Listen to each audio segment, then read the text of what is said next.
Cada vez mais nós encontramos na escola episódios como bullying, conflitos, indisciplina, agressividade. Os estudos têm mostrado que os índices de violência, ou seja, agressões severas entre os alunos, eles não cresceram. Todavia, os episódios que mais ocorrem são o que nós chamamos de incivilidades. As incivilidades são aquelas microviolências, ou seja, pequenas agressões cotidianas em que acabam tumultuando o ambiente. Por exemplo, empurrar, cutucar, andar pela sala, interromper várias vezes, chegar várias vezes atrasada. Esses episódios, dependendo da intensidade e da duração, eles acabam por transtornar o trabalho do professor. Os estudos têm mostrado que esses episódios recorrentes têm gerado desânimo nos professores, têm desestimulado principalmente os professores que trabalham com crianças mais velhas. Pesquisas realizadas em escolas públicas e particulares mostram que a concepção dos educadores sobre os conflitos entre os jovens, entre as crianças, é de que é algo negativo, ou de algo que tem que ser evitado. Isso fica muito evidente, por exemplo, numa situação de furto, em que os professores ficam tão incomodados que acabam, inclusive, por culpabilizar a vítima. Por exemplo, numa situação em que furtaram figurinhas, é comum que o professor vire para a criança e diga: mas por que é que você trouxe material estranho à aula? Como se a responsabilidade do furto fosse dela. Então, isso é análogo a dizer: se eu for assaltada numa rua, por que é que eu estava andando na rua de madrugada? Então, essa situação é só para ilustrar como os professores se sentem inseguros e despreparados ao lidar com situações de conflitos. Justamente por isso, eles utilizam 3 estratégias principais, que é evitar, ignorar e conter. O evitar fica muito evidente nas inúmeras regras que são feitas a partir dos conflitos, por exemplo, não trazer material estranho à aula, sentar em lugares demarcados. Outro exemplo de situações de evitar é quando um professor entra na classe e coloca ponto na lousa quando vê que a turma está agitada e quer que comece a copiar. E quando eles copiam e começam a conversar, ele fala: olha, isso vai cair na prova. Então, a cópia, a atividade pedagógica, é utilizada como controle de comportamento. Outro exemplo é a implantação de filmadores, vigilância, mapeamento de carteiras. São situações comuns que servem para evitar os conflitos. Um outro procedimento comumente usado pelas escolas é a contenção. A contenção fica muito evidente quando os professores resolvem rapidamente um conflito, geralmente de forma unilateral, dizendo: pede desculpa, devolve o que pegou. Outra forma de contenção é quando a gente usa ameaças, quando se utiliza punições. Então, quando se utiliza a terceirização do conflito, que é enviar para outra pessoa resolver, como a família, como a escola, como os especialistas da escola. Os procedimentos de contenção, junto com o evitar os conflitos, foram aqueles mais encontrados nas escolas. Um terceiro procedimento encontrado é o ignorar os conflitos. Isso ocorre principalmente quando os conflitos acontecem entre os pares, não quando ele ocorre com os adultos. Os conflitos entre os pares, eles são vistos geralmente como brincadeira da idade. Já quando ocorre entre os adultos, ele é visto como um desrespeito. Então, em situações em que os jovens insultam uns aos outros, quando eles ofendem, é muito comum o professor intervir como se fosse mera questão de indisciplina, dizendo, por exemplo: aqui nessa sala não se fala palavrão, ou simplesmente fingindo que não vê.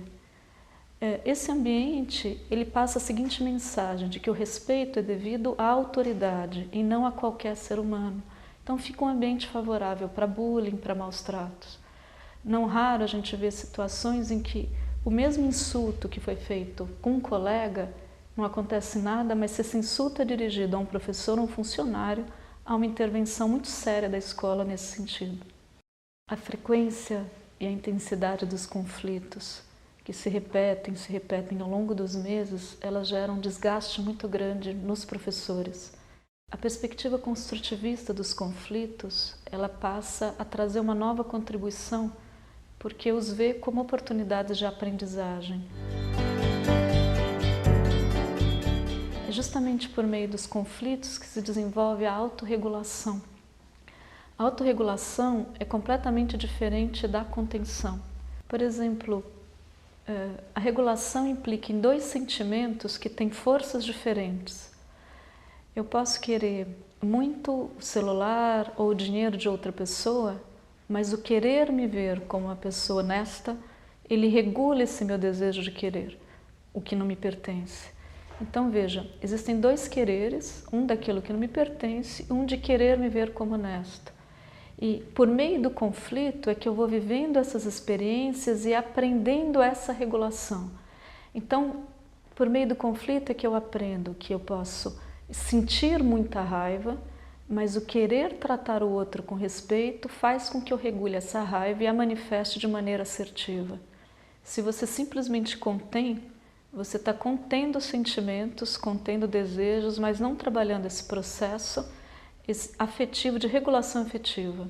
Então, eu posso sentir muita raiva, ter muita vontade de bater, mas o querer me ver como uma pessoa que respeita, ele regula esses outros sentimentos.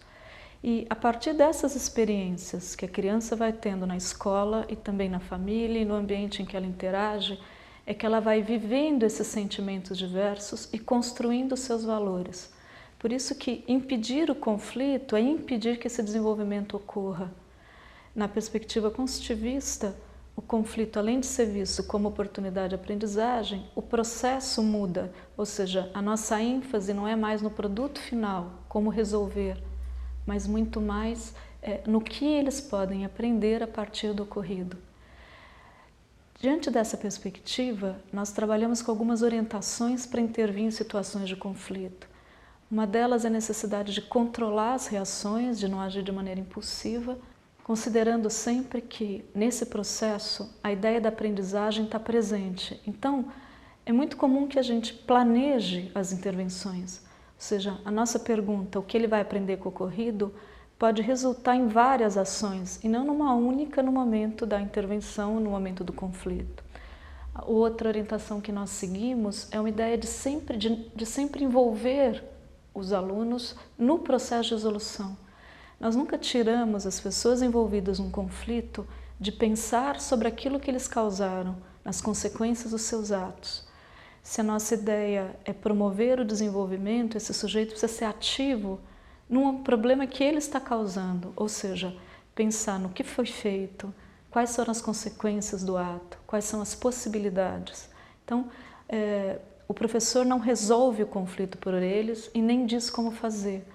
Por outro lado, ele também não terceiriza a solução para a família nem para especialistas, mas ele coloca o jovem, os envolvidos num conflito, para pensar, para deduzir, para chegarem a soluções por si mesmo. Outra característica importante de um processo de resolução do conflito é sempre considerar que os sentimentos são importantes e necessários, mas que os atos é que são contidos e regulados, ou seja, ele tem todo o direito a sentir raiva, a sentir ódio, mas as ações que manifestam isso, elas têm que respeitar princípios como respeito, como justiça, como cooperação, solidariedade. É preciso também considerar que um fator que interfere é a qualidade do ambiente sociomoral.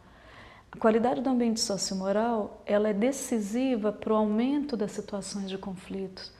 E essa qualidade do ambiente sociomoral, ela implica numa relação mais respeitosa, ela implica numa relação entre professor-aluno ou entre os alunos, em que haja predominância de cooperação.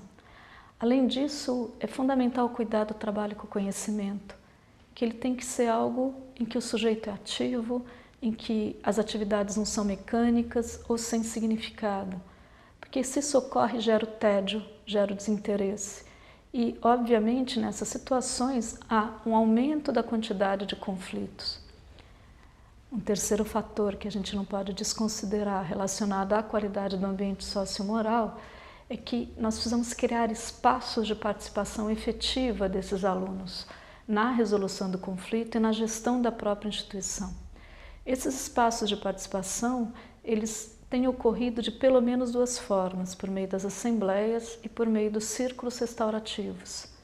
As assembleias, elas são espaços institucionalizados para o diálogo, para a conversa sobre os problemas, sobre os conflitos.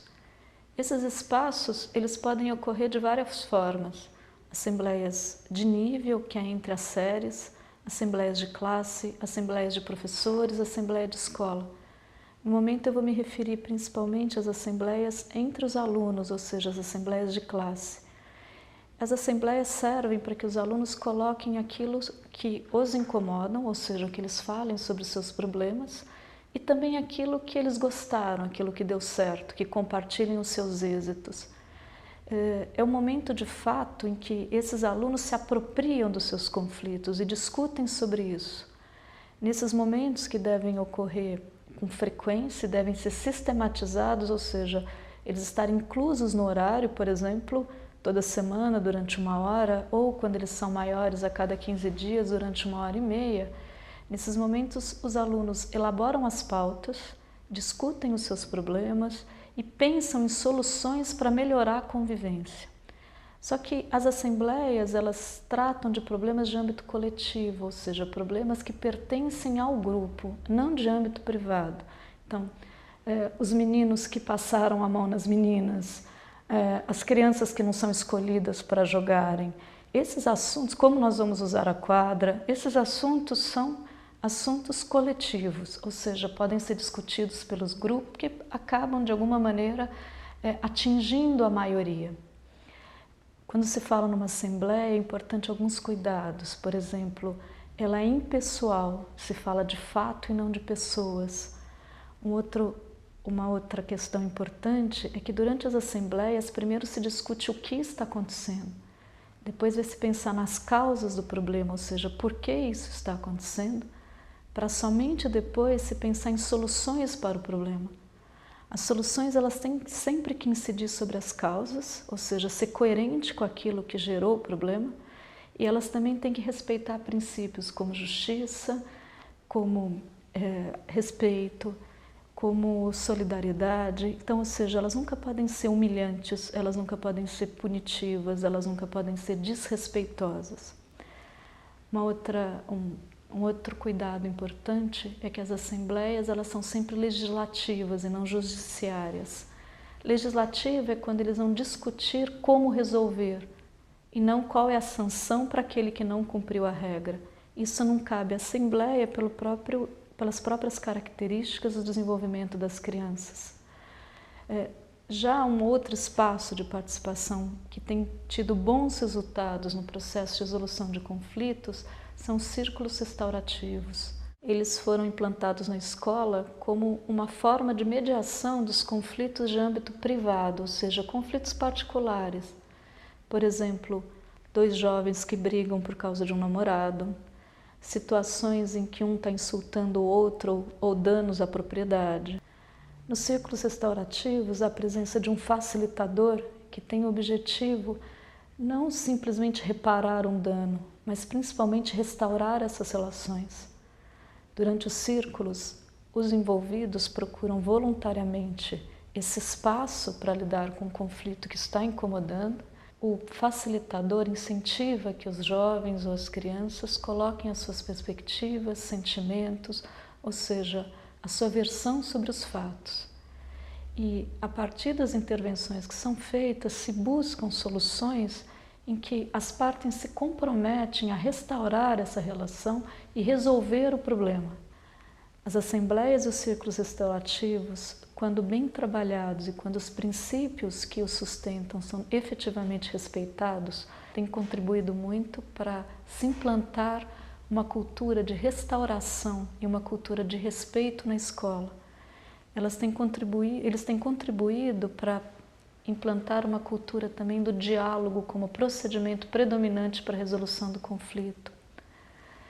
Não adianta nós termos um projeto pedagógico para a autonomia, boas intenções com relação à aprendizagem do diálogo e do respeito como estratégias de resolução de conflito e não oferecer efetivamente um espaço na escola que efetivamente promova o desenvolvimento dessas características.